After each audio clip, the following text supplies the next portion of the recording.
بسم اللہ الرحمن الرحیم۔ السلام علیکم۔ بازار ہمارے گھر سے زیادہ دور نہیں تھا۔ زیادہ تر میں بازار پیدل ہی چلی جاتی تھی۔ اپنے 5 سالہ بیٹے کا ہاتھ پکڑا اور نکل گئی بازار کی طرف۔ روزمرہ کی چھوٹی موٹی خریداری کے لیے۔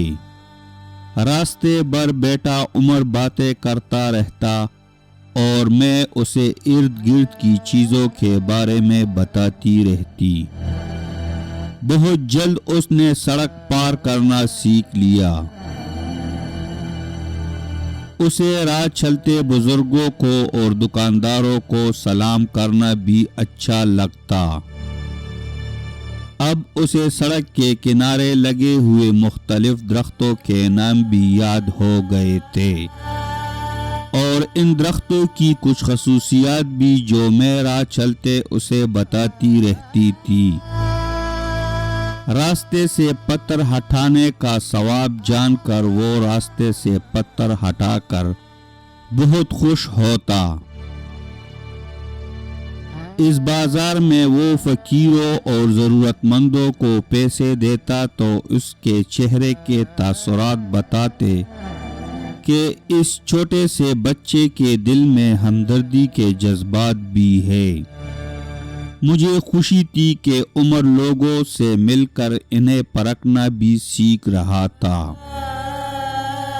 بخار نے ایک ہفتہ مجھے بستر سے اٹھنے نہیں دیا۔ تب ہی آن لائن شاپنگ کی اہمیت کا اندازہ ہوا۔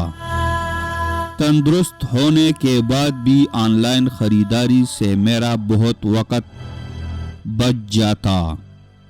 اپنے بیٹے عمر کو ہوم ورک کروانے کے لیے بھی میرے پاس کافی وقت ہوتا۔